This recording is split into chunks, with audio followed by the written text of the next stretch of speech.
Don't worry, we're just gonna delay our intro until Tracy's done. God, stop outing me. Okay, I didn't even know you started it, you dick. All right, hey guys, welcome back to the Yancey Street Speakeasy. Episode number 6. I'm Tracy. And I'm Max. And we're just going to continue immediately from where we left off in last podcast. I don't know how long it's going to be for you guys, but for us it's been about 20 minutes. Very smelly bathroom break. And some good old ribbing back and forth. I was creeping him out with my Joker impression. It wasn't necessarily creeping out. It was just he broke out a Mark Hamill Joker and a Heath Ledger Joker, and both were super on point. And so it wasn't really creeping out. It was like it was just shocking. Shocking. I'm the shocker. I'm the shocker. Adrian Toombs here. I wasn't popular in high school. Well, I wouldn't say that. I had some good friends in high school. Both of my parents were guidance counselors. Oh, really? Yeah, my dad was a guidance counselor at my high school. My mom was the guidance counselor at our rival high school. So obviously, sports events were awkward for her. Because she had children in her school's rival high school, but she also had to root for kids that she took care of at their school. My parents were strict. I loved them very much. They always they led me on a pretty good path. But I didn't necessarily have when people talk about having wild childhoods, that was not me. I came home from school every day. I finished my homework, and then I sat down we got to watch one television show per week, and so we would decide as a family what that television show would be. It would usually be at the behest of my parents because they obviously knew what was on television, because Sarah and I were not allowed to watch that often. We watched a lot of 24, good old Jack Bauer, good old Kiefer Sutherland saving America. Every week. I did really love that show back in the day, and there were some fantastic seasons, but it was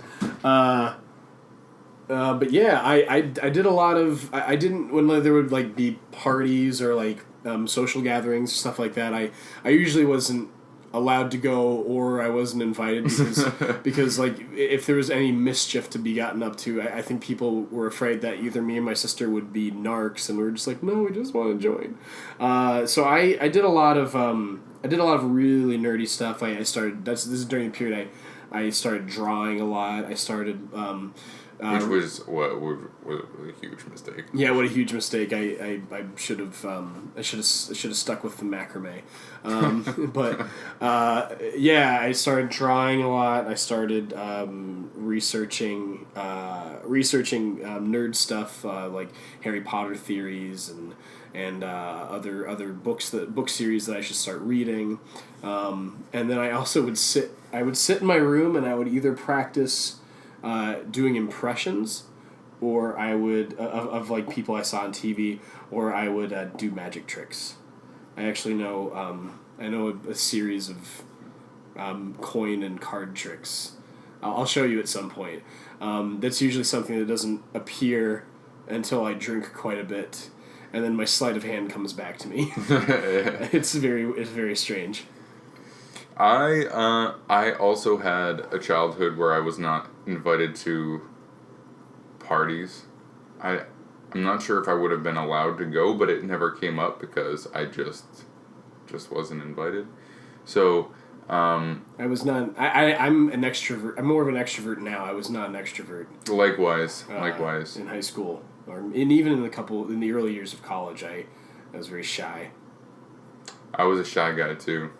A shy guy. Yeah. From Super Mario. Yeah. Super Mario 2. I think that's when they were first introduced. That's me. I wore a mask. Ba-dum-dum. So I went home, and I drew a little bit, but not to the extent of Tracy. I didn't do impressions. I watched a lot of porn. Who didn't? so yeah, fortunately. Porn's a double-edged sword because it's important in figuring out. I think it's important in educating yourself. It's important in educating yourself in how it works and what you like. But it's also again, it's a double-edged sword in that it gives you unrealistic impressions of how people are and people behave, because it's definitely you gotta keep in mind that it's also a staged, it's a portrayal. I don't know about you, but every sexual experience I've ever had was exactly like porn. Well, aren't you just fucking bee's knees? Someone who's like, let's make this animal, it's called bees. God, their knees are gonna be fantastic. I don't know, where did that phrase come from? I don't know, where's any phrase come from? I don't know. Well, some you can like find a logical reason for it. Well, yeah. Well, it's just the English language in particular is constantly evolving. I mean, what is it? Didn't Shakespeare invent like a couple thousand words? Probably. I know he invented the word quiz, because that was we had agenda mates in high school and in elementary school, and they would have fun facts on every page, and I just remember specifically that Shakespeare invented the word quiz. That was one of the fun facts, and I think on the next month the term for the fear of long words is hippomonstrosquipedipedalophobia, which is incredibly ironic. Yeah. Yep. Oh, yeah. Yep. Hippomonstrosquipedipedalophobia. I hope I'm saying it. Feel free to correct me. What the longest? I think the longest word in the English language is anti-disestablishmentarianism. I don't even know it's. I heard that before as well. Yeah, I don't know. So if I heard it before, obviously it's right. Obviously it's right. We're basically the internet. We are. We are.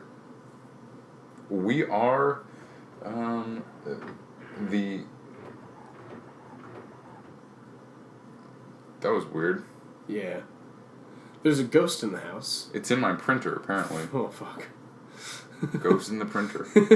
Ghost in the machine. So I was just gonna say that we are basically official sources. Like, I think technically, if someone were to write a research paper, they could cite us as a primary source. I'd say so. I would say so. I would say so. In fact, I'm gonna start quoting myself on everything that I say. I'm writing a master's. I'm writing a master's thesis right now. I'm writing an apprentice's thesis. I mean, maybe not a master. I'm getting like masters of professional science. It's like not exactly the same, but I am writing a paper that I'm planning on defending in the near future, and I think I'm just going to start spouting bullshit and quoting myself as a primary source, as a reliable primary source. You should cite yourself in this podcast, though. When did it put a time code? When did it become okay that Wikipedia became like... Because I remember every day in high school they're like, Wikipedia is not a reliable source, Wikipedia is not a reliable source, and then all of a sudden everybody was just like, yeah, it works. When was that? Because it was definitely after I left high school. That might have been my senior year, or like once I got into college, people were like, yeah, Wikipedia for the most part is pretty... They do have people... They do have people that are pretty religiously fact-checking it. The different pages. I know there's a lot of wiggle room in there, but it definitely wasn't as much of a problem. I remember teachers being like, it's fine. You graduated in 2012. I graduated high school in 2012. Right, and well, I left college in 2012, and they were still pretty hardcore anti-Wikipedia. So that's news to me. Yeah. Even though it's 6 years later. Yeah. I haven't really done anything that requires... I'm going to write a Wikipedia page on you and I, and it's going to be full of, like, myths and legends. And it's just, I want this to be the same with my own life. I want my eulogy To be 90%. To be 90% like myth and legend. I want 60 different interpretations or versions of my life to be read out or printed in various newspapers. It's gonna be a long ass funeral. Yeah, exactly. I want my existence and my death to be shrouded in mystery. So people are like, well, you probably shouldn't like talk about it regularly on a podcast. Don't speak. If you want it to be a mystery, you usually shouldn't tell everyone all your most intimate feelings and high school experiences. Yeah. Well, I mean, like, who's listening to this? Nobody yet. We haven't posted any of our. Technically, no. I have emailed the rough and final drafts of several of our podcasts to my friends, particularly our first one where we talk a lot about Spider-Man. I'm surprised I've actually been slightly because these these episodes become less focused as they go. Like every time, like I remember when we were initially pitching this, you wanted to be like, okay, we're gonna have a specific topic every single episode. And now it's just like, whatever. Yeah, well, I gave up. Because well, I think that we just give up in mid episode. But I'm actually amazed with myself for being a podcast that wanted to focus pretty heavily on superhero stuff. I've managed to keep myself from talking about Spider-Man for a while, so I'm going to take this opportunity to talk about Spider-Man a little bit, just because I know it wasn't it's super recent, but Homecoming was incredible. We're going to be seeing him in Infinity War pretty soon in the Iron Spider costume, which I am so jazzed about. And also Venom is coming out, even though it seems like Tom Hardy is going to be dominating the movie in his normie form. Well, I think since we recorded that podcast, there's been news from Tom Hardy's Twitter account that said that's kind of not true, that he's in it, that Venom is in it more. Oh, okay. So, I'm going to be really interested to see how they pull that off within the... Well, I'll be honest. If there's no Spider-Man in it, I'm going to be disappointed. It's pretty much as simple as that. If there's no Spider-Man in it.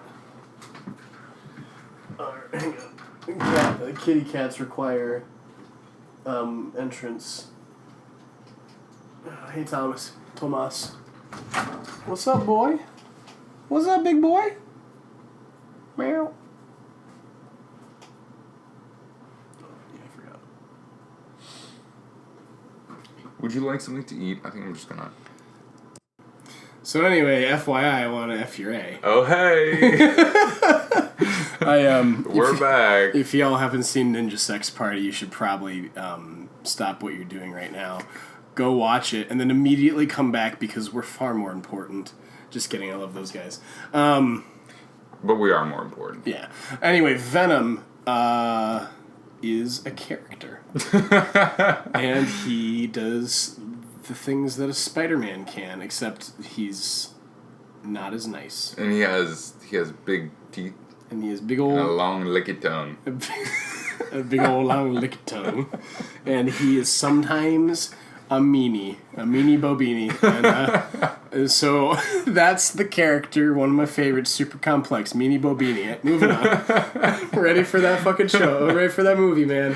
Yeah, I hope that's the subtitle of the next preview, the next trailer. Venom, the meanie bobini. he's taking out a bunch of thugs, and he's holding one up and just like licking his teeth and be like, "You look tasty," and the thug's like, "Why are you such a meanie?" And he's like, "Because of Venom." I gave him the Christian Bale Batman voice. What if he just has the Bane voice? Because Venom. Because I'm Venom. Symbiotes. Peter Parker will pay. Harvey Dent, can he be trusted? No. This is quality content. Yeah. This is, I'm glad we did a second episode tonight. I'm on the fence. High quality stuff. I can sit on. There's one of my favorite quotes from The Office. It's like he says, "It's like I'm a professional at sitting on the fence. There's an art to it. The key." I can sleep on a fence. In fact, the key is to do it face down with the fence post in your mouth. Dwight Schrute is one of the greatest characters of our generation. I'm just fascinated with your little army man sitting there again. It's a ninja. Ninja. I'm so sorry. It's just he's green, and I've been taught to believe that green is army color. Probably because it is. Yeah, well. Now that we're in the Middle East generation, it's actually brown and sand tones. This is true. This is a true thing you've said. I guess I don't know what I'm talking about. No, it's true. It's just things have changed. The times they are changing. I believe Bob Dylan once said that. I don't know. I think it was somebody else. How does it feel to be on your own? God, look at the audio capture for that. I've heard him sing before, and he's actually good. So. No, it's false. It's false. And I think it's gonna be a long, long time. Touchdown brings me. Yeah. So,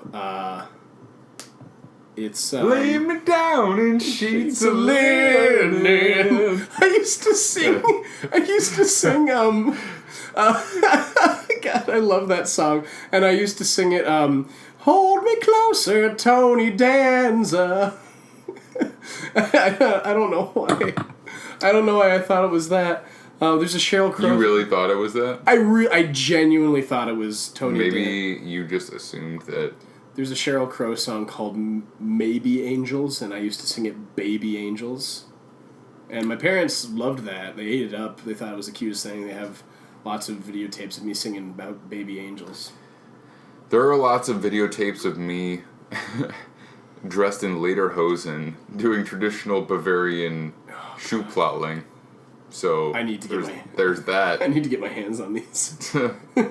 Oh, there's an old nursery rhyme. It's like old gray mare, she ain't what she used to be. Many long years to go. And when I was younger, I used to sing it. Many long ears to grow.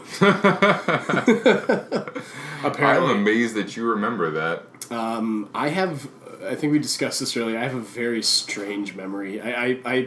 I will. There's certain things I will never ever forget, or the stuff that I'll pull out of my ass in a heartbeat, and then like really important things that go on in my life that I'll just like put off day to day, and then somebody reminds me of them, and I'm just like, oh yeah, that's like a thing that I need to do to live, and then I'll do it. But then I can recite the secret origin of like every single member of the Justice League to you, because priorities. I remember that my younger cousin, I think the first time I ever heard him give a rendition of Rudolph the Red-Nosed Reindeer, he closed it out with, Rudolph the Red-Nosed Reindeer, you will go and read a story. That's just like the rest of the book. I actually, looking back at the Rudolph story, it's kind of shitty, because they don't accept him until they realize that he serves a purpose. Yeah. And like, I get that it's supposed to be like, even if it seems like you're different or an outcast, you have a talent, you have a way that you can serve everybody. But it's like, you should be accepted even because, like, despite the thing that makes you different. So yeah. It's kind of shitty. That's why, as much as Shrek has become a meme in the modern day, I used to get really upset with Beauty and the Beast, the Disney movie Beauty and the Beast, because she loved him as the Beast. And I think that... Yeah, but she couldn't get it on with the Beast. I mean, she could have, but just, like, the internet can't talk about that stuff. The internet definitely can talk about it. It's the one place that definitely does talk about it, but it's not something that you can show or have it as canon in a children's film. Because she can't do the with a beast. Bestiality. It's just like she loved him as the beast, but then like it got broken and she loved him as the man. Like it had to turn him back into the thing. That's why the original Shrek was kind of awesome. Because instead of true love's true form and all that good stuff, and she turned back into the ogre, and it was just like, oh, that's so sweet, so sweet. It's just Princess Fiona fucking kicks ass, man. Although she beat the shit out of Robin Hood. I loved that so much. I'm about to stab. She just lays him out. I think we need more princesses like that. I think we need. Actually, I did read. There are two really good series that I started reading recently. It's I believe one was like the Princess in Black or something like that. And it's like a princess becomes a superhero. I've never heard of it. There's a comic book I read called Princeless, and it's about. Never heard of it. Princeless. It's very good.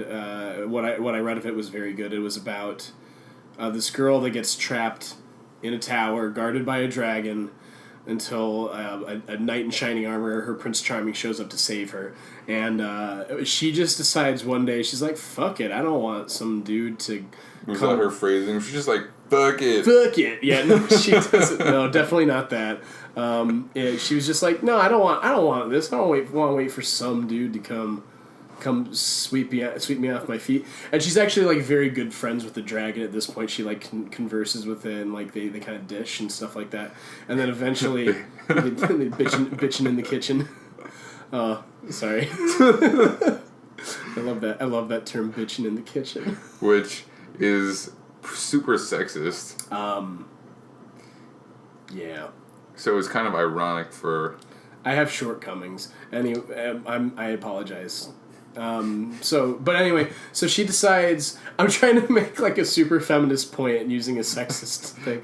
And she's just bitching in the kitchen with the dragon. Well, she has lots of. She's like, what do you think about this guy? And the dragon's like, and like roast him. No way, girl. Yeah, exactly. You deserve much better. And then she ends up like the dragon ends up roasting one of the knights, and then she just goes down onto the battlements in front of her tower. Like the dragon helps her get out of the tower because it doesn't have any exits, and then she's like, I wonder if this armor will fit me. And she like just starts wandering around the battlements to all the scorched remains of her attempted suitors, and just like trying on their bits of armor. And eventually, she finds one that sort of fits her, and she finds a sword that she can wield, and she hops on the back of her dragon. She's like, I've got 8 sisters that are in 8 different towers. Let's go save them. And that's the premise of the series, and I love it. Sounds like the dragon's kind of a two-faced bitch because... Okay. Because it had one job to do. The dragon supported her decisions, and I appreciate that. It's not what it got paid for. We need more dragons like, you know what? Money's not everything. Sometimes you just need to be... Sometimes you just need to void a contract. Yeah.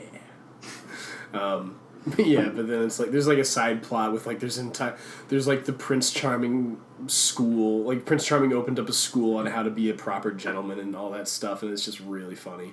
They don't teach the kids how to be like effective in the real world. It just teaches them how to look pretty and how to do like one sword attack.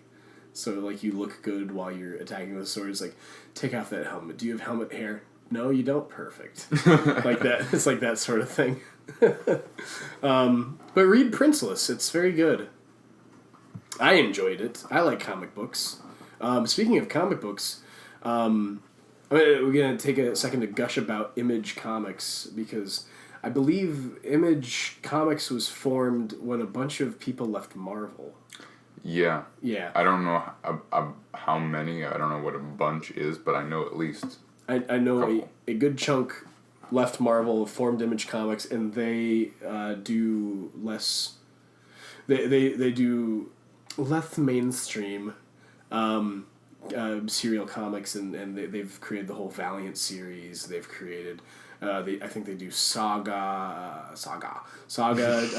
Descenders, East of West. The one that I started reading was Lazarus. Lazarus is freaking fantastic. Greg Rucka is a brilliant writer. If you've read a Wonder Woman comic in the last 5 to 8 years, Greg... I haven't. Greg... yeah, Mr. Marvel over here. I do love DC. I definitely know a considerable larger amount of DC than my buddy Max here, but Greg Rucka wrote a lot of Wonder Woman, and he did a great job writing her. She became he made her character very cool, very relevant, very badass, and she's kind of a hipster Wonder Woman. And then he came back and created this Lazarus series, which is just incredible because it has to do with like the lack of economic balance there is in the world, like how 1% of the world controls 99% of the wealth and all that good stuff, and basically it's in the hands of these these families, like they're these groups, these almost like families that own the majority of the wealth. It's kept within these little sects up at the top, and so he creates a world, a dystopian world in the not so distant future where there are like 12 ruling families that control 99% of the wealth in the world, and you are either in the family, you are a serf, because they basically switch to like serfdoms and fiefdoms, that sort of thing where they have people that are working for the family, but they only take the top of the top, and a whole dark new twist on like standardized testing, and then the rest of the population is considered waste, and they are scraping by for survival every single day.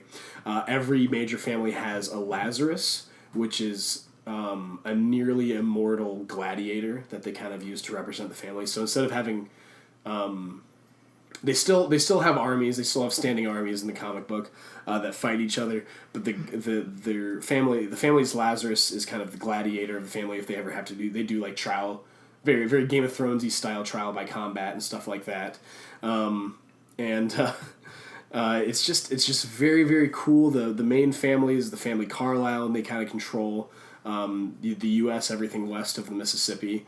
They operate out of the San Diego, San Francisco area, and they Forever Carlisle is the main character, and she is an incredible character. She's super complex.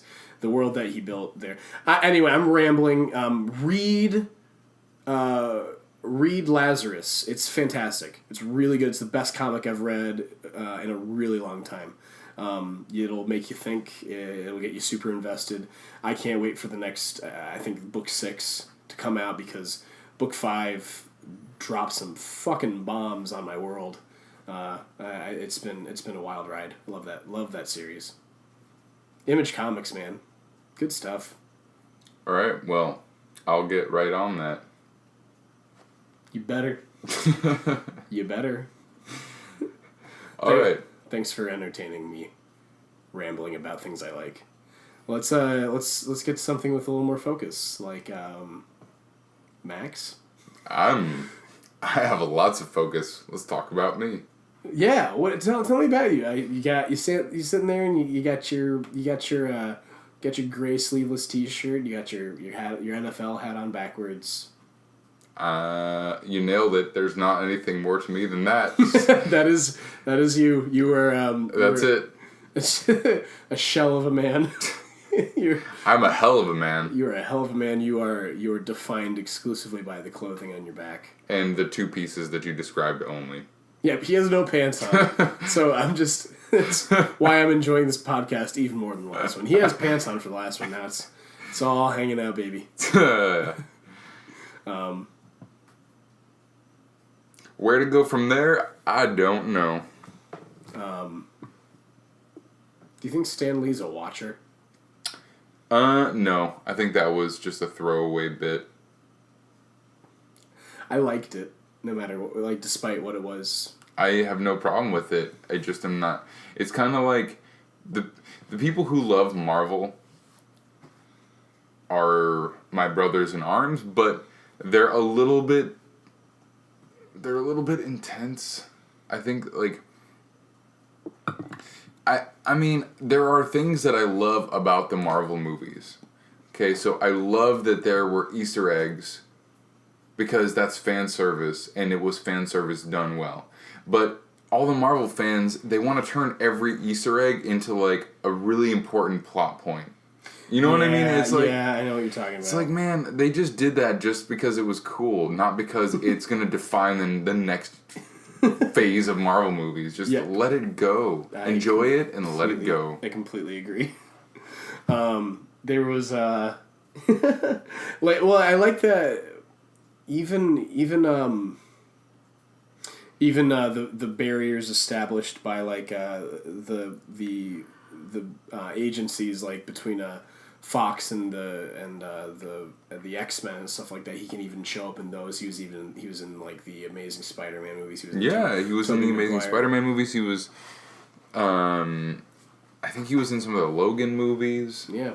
Or some of the Wolverine movies. I don't remember exactly which ones he was all in, but was it just happenstance that he surpassed Alfred Hitchcock as the king of cameos, or was it like his goal to defeat? I have no idea. Alfred That's a Hitchcock. very good question. Yeah. I think that the first Marvel movie came out and he was just like, I want a cameo. I don't think he was thinking that there would be, I don't think that he ever had the idea that Marvel was going to make the highest grossing movies of all time. Yeah. I mean, I don't know if they've officially hit that. I think Avatar is still the highest. Is it? I don't know. But I mean, Marvel is definitely in the top 10. They have a couple movies in the top 10 highest grossing all time now, so. Avatar was just a sci-fi version of, like, there are lots of other movies that movie echoed. It was just a high budget CGI sci-fi version of like Dances with Wolves or The Last Samurai, where it's just which were both way better movies. Yeah, they had a lot more. I'm not saying that.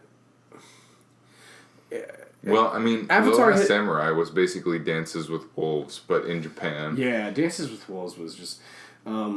An incredibly long movie. I rewatched Dances with Wolves with my dad a while back, and it's like a 3.5 hour movie. It was one of those. Something like that. You have to one of those intermission break movies.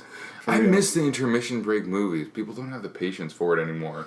Well, they do it with musicals. They put up with it with like musicals. Like I think the last one I went to see Sister Act. Did you ever see that one? Yeah. I think the movie version had Whoopi Goldberg. I only saw the movie version. I was very young when I saw the movie version, and then I saw the live Broadway. I'm trying to think, what I see on Broadway. I've seen Sister Act. I've seen West Side Story, and I've seen The Lion King. I really want to see Hamilton. I've never seen anything on true Broadway. Does that mean that I'm not cultured? No, you're fine, man. Good, I was worried. I'd recommend it. It's a lot of fun. It's wild to watch, like see it live and just kind of marvel at their physical and musical ability, because man, they have to do some crazy dance moves and acrobatics while they're. I mean, I've seen musicals, live musicals. Just not Broadway. Just not on actual Broadway. I saw Shrek the musical live Broadway on tour, but it's because a kid from my high school played Shrek in it. And shout out to my sister. Just because. Hi Sarah. Get to work. Well, and then I'm shouting out to my sister too. You have a sister? Yes. I don't actually know anything about your family. Never asked. Well, because I'm a selfish asshole. Tell me about your family. gory. They're all people. That's good. Yep. my family is toasters. I just have a shrine made of toasters. This one's Bob. This one's Carolyn. How are you doing today, Steve? And like toast pops up out of it. It's like, good. Glad to see all's well. No, so my mom still lives in the city where I'm from, which is Rochester, New York. Yo, I like Rochester. You do? Mm-hmm. Okay. And not in the winter time, but I like Rochester. My mom is still in Rochester. My dad lives in Austin, Texas. And my sister lives in Los Angeles. Some Spanish for the beehive, right? Yeah. Yep. Arriba, am I right? Yeah, she's a hive member. There's actually in the DC universe there's the Hive Academy. Hive Academy. Hive Brother Blood and all that good stuff, I believe. Which I know all about. Yeah. No, they're just like an organization. It was basically well, at least in the Teen Titans show, Hive Academy was like it was like grooming young supervillains, and it was Brother Blood had brainwashing powers and stuff like that. Like he could brainwash his students, and that was a whole premise of Hive. So that's... You know what's amazing to me? That people are so nostalgic that the title of Robin still sticks around. Yeah.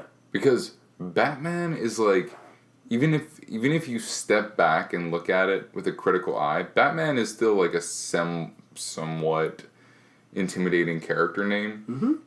But Robin... No, it's objectively, it's a kind of a...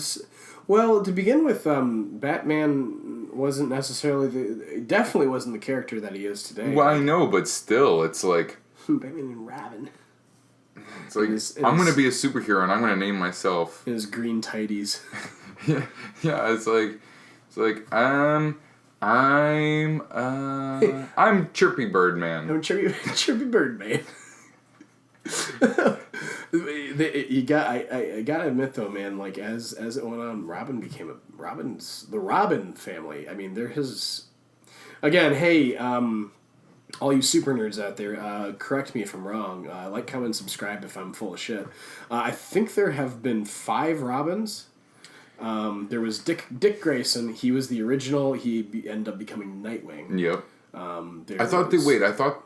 And so was it the second Robin that died? I thought it was the first one. Second Robin died. Jason Todd. Jason Todd gets beaten to death. Well, I mean, it depends on... In the comics, I think he gets beaten to death with a crowbar. In some movies, you see he dies in a bomb explosion. After getting beaten with the freaking crowbar. We'll talk about it later. And then there's Tim Drake. He's kind of the middle Robin. He's a good kid. He becomes... He's the one that everybody ignores. He's a good... He becomes... which he's is not the oldest Robin, but I think he's not the baby Robin either. Yeah, he isn't. He's just he's a good kid. Old Timmy. He follows orders, and then he ends up becoming Red Robin, which I think was a hilarious oversight. Robin. Exactly. He becomes Red Robin, and God, that's such a terrible oversight. I don't know which came first, the hero or the franchise. I don't know. Probably the franchise. What were you doing, DC? But Red Robin's a pretty cool... God, it's so... every time I say it. He kind of dissociates himself from the Bat family. I think somewhere in the mix there was... He's the rebellious child. Yeah, right. Somewhere in the... Well, not as much as Jason Todd was. I'll show you all about him because he's awesome. While he's still alive. I'm not... Yeah, I don't want to spoil any cool things for you, though. But there was a female Robin, I think it was Stephanie something. I don't know.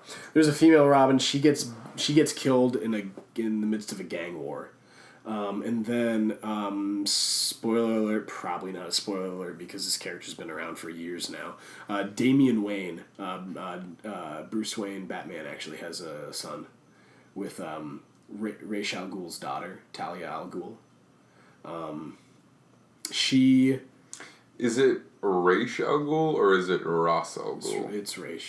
But in the movie... No. It's Ra's. Is it? It's... I mean, like, if you ask any fanboy, they'll pretty much tell you it's Ra's. Okay. So Ra's... I'm accepting that as someone who doesn't know, genuinely. There might be somebody out there screaming at me. He's like, no, it's fucking Ra's! But it's, as far as I know, it's Ra's. Ra's al Ghul has a daughter, Talia. And Talia falls in love with Batman. They have they have a series of torrid love affairs. And I think she ends up getting him, catching him off his guard, getting him drunk or something like that. And they make a baby. And she doesn't tell him for about 13 years. 12 or 13 years, however old Damian is.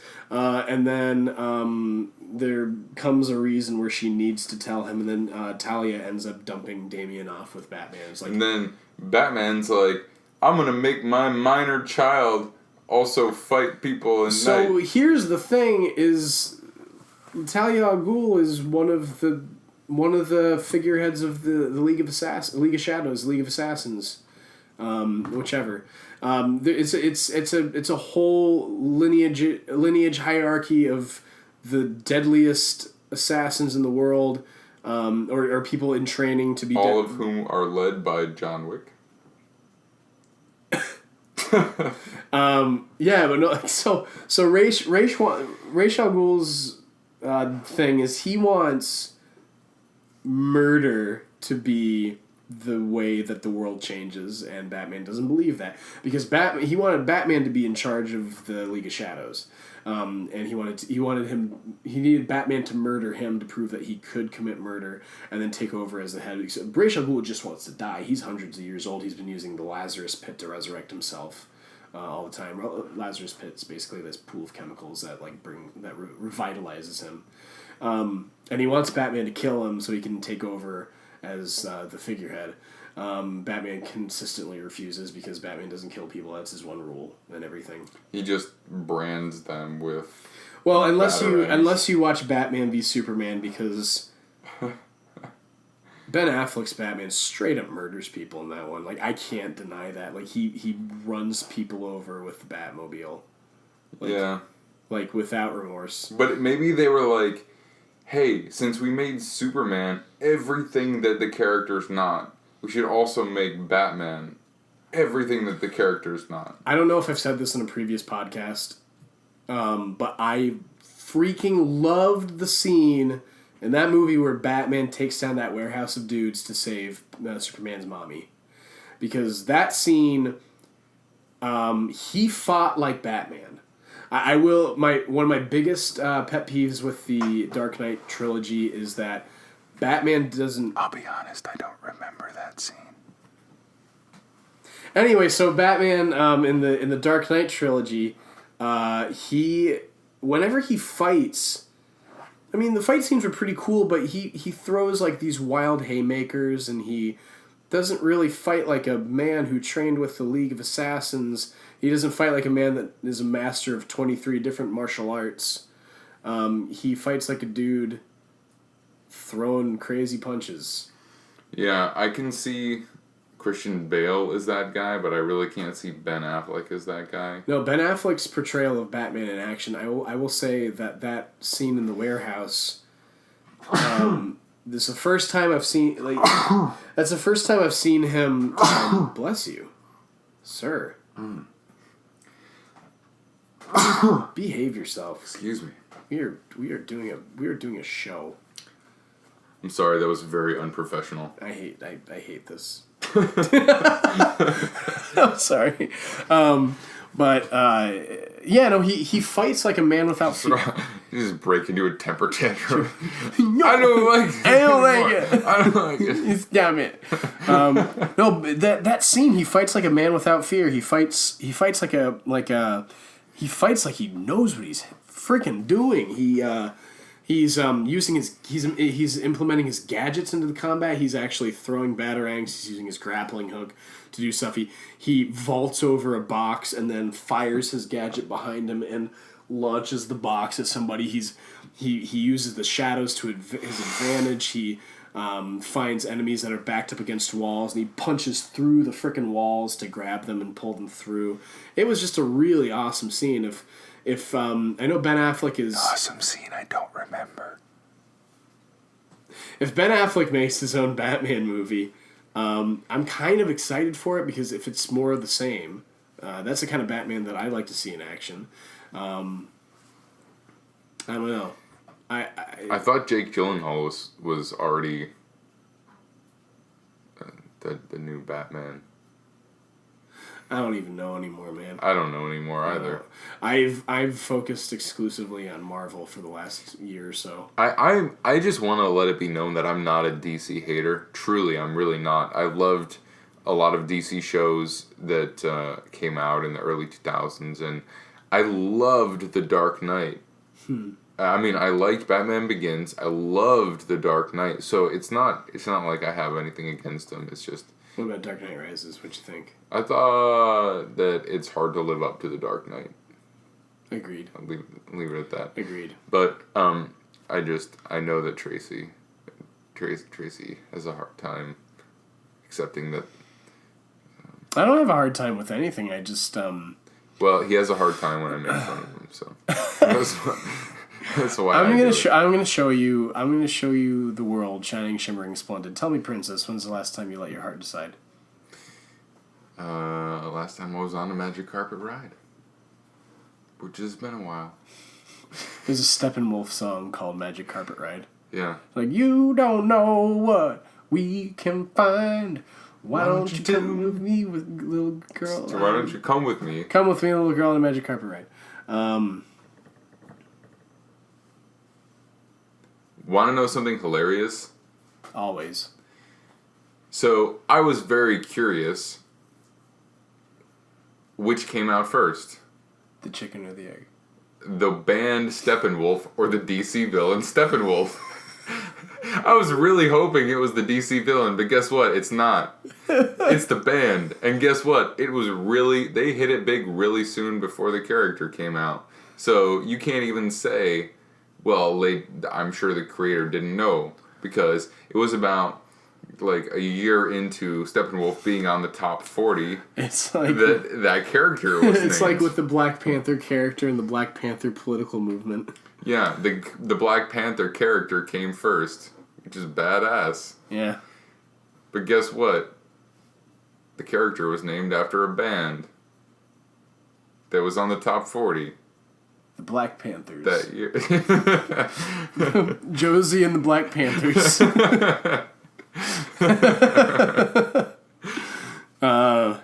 So yeah, sorry. But I was curious. I was like... Because I was, at first I was like, that's a stupid name. And then I said, Max, don't be so harsh. Maybe they came out with the name and it's coincidental that band was also named that. Was it entirely after the character? It was, oh no, the band came out first. And their first top 40, top 10 hit or whatever was, I don't know, like 6 months before the first appearance of Steppenwolf.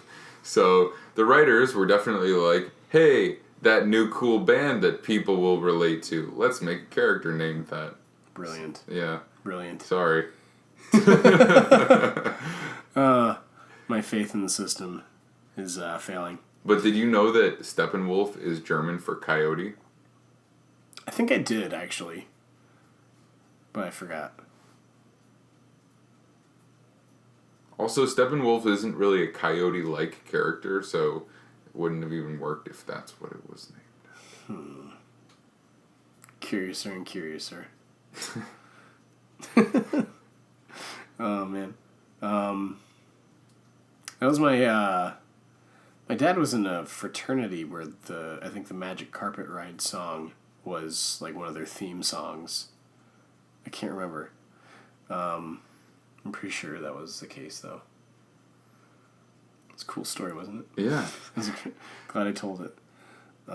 Cool story, fraternity brother. Fraternity brah. What's up, fraternity brah? Should we end it here? I don't know, man. Yeah, we can end it here. I guess that's. I guess giving up is as good as going out.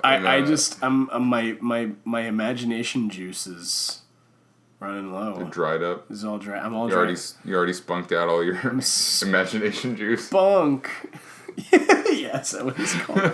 I fucking spunked out my imagination. I'm gonna keep that. I'm remembering that. I'm saving that in the bank.